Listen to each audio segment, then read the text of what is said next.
જય માતાજી બધાને। તો આજે મેં બનાવ્યો છે મગની દાળનો શીરો। આવો શીરો તમે નહીં બનાવ્યો હોય તો વિડીયો તમે પૂરો જોજો અને આવી જ રીતે તમે તમારા ઘેર જરૂરથી બનાવજો। વિડીયો ગમે તો એક લાઈક જરૂરથી કરજો।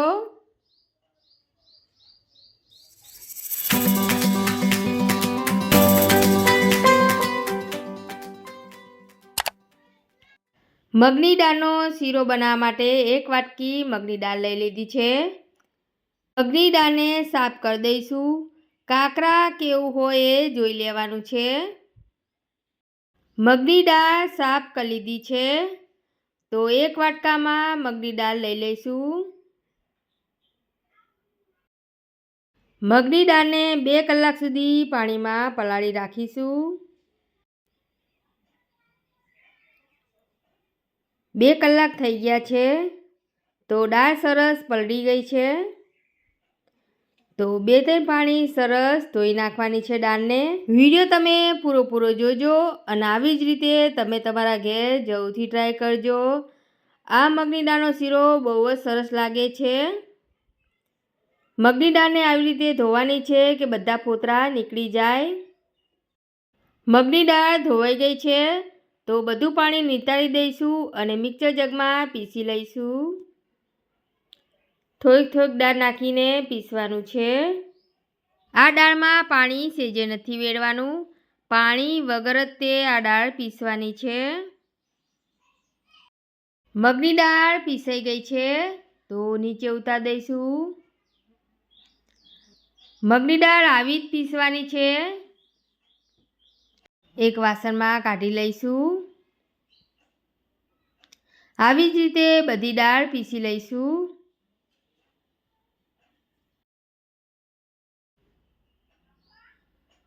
શીરામાં નાખવા માટે કાજુ બદામ લઈ લઈશું અને ઝીણા કટિંગ કરી નાખીશું। ગેસ ઉપર કઢાઈ મૂકી દઈશું। કઢાઈમાં ઘી નાખીશું અને ઘીને ગરમ થવા દઈશું। ઘી ગરમ થઈ જાય એટલે 3 ચમચી સોજી નાખીશું અને સોજીને ધીમી આંચ ઉપર શેકી લઈશું। વિડીયો તમે પૂરો જોજો અને આવી જ રીતે તમે તમારા ઘેર જરૂરથી બનાવજો। સોજી શેકાઈ ગઈ છે। પીસેલી મગની દાળ નાખીશું। ગેસની આંચ આપણે ધીમી જ રાખવાની છે અને લગાતાર તાવીતાથી આપણે મિક્સ કરવાનું છે।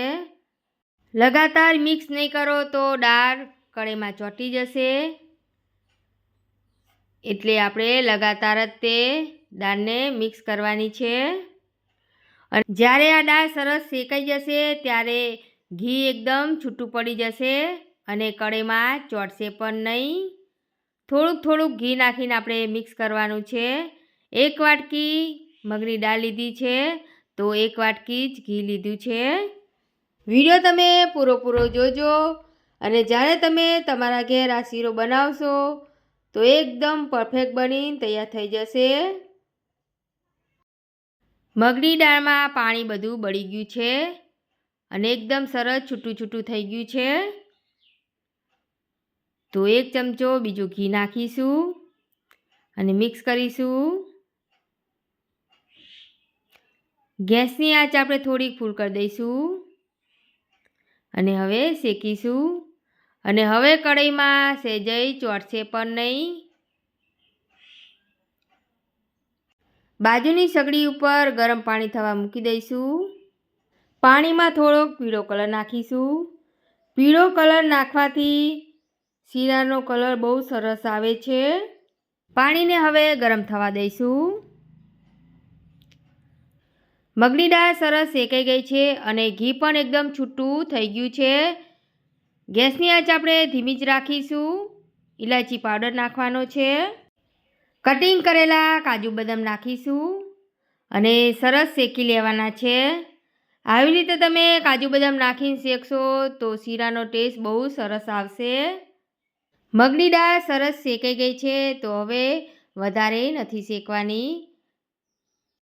વાટકી ભરી દૂધ નાખીશું દૂધ નાખવાથી શીરાનો ટેસ્ટ બહુ સરસ આવે છે. એકલો દૂધ નાખીને તમે શીરો બનાવી શકો છો, પણ મેં અડધું દૂધ અને અડધું પાણી નાખીને આ શીરો બનાવ્યો છે. તો ગરમ કરેલું પાણી નાખીશું. થોડુંક પાણી નાખીને આપણે મિક્સ કરવાનું છે. 1 વાટકી ભરીને મોરસ નાખી છે.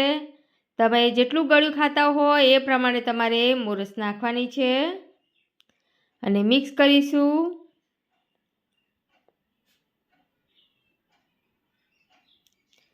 અને જ્યાં સુધી ઘી ઉપર ના આવી જાય ત્યાં સુધી આ સરસ મિક્સ કરવાનું છે.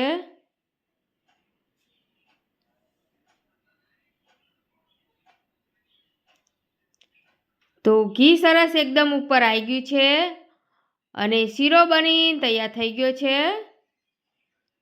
તો ગેસ આપણે બંધ કરી દેવાનો છે. એક વાટકામાં ખાવા કાઢીશું.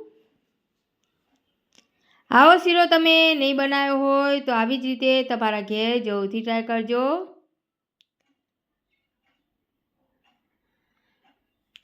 ઉપર કટિંગ કરેલા કાજુ બદામ નાખીશું. પિસ્તાની કતરણ નાખીશું. મગની દાળનો શીરો બની તૈયાર થઈ ગયો છે. આવી જ રીતે તમે તમારા ઘેર જરૂરથી ટ્રાય કરજો. તમને આ વિડીયો કેવો લાગ્યો તો કમેન્ટ કરીને જરૂરથી અમને કહેજો. નવા હોય તો સબસ્ક્રાઈબ કરજો અને શેર કરી દેજો. જય માતાજી બધાને.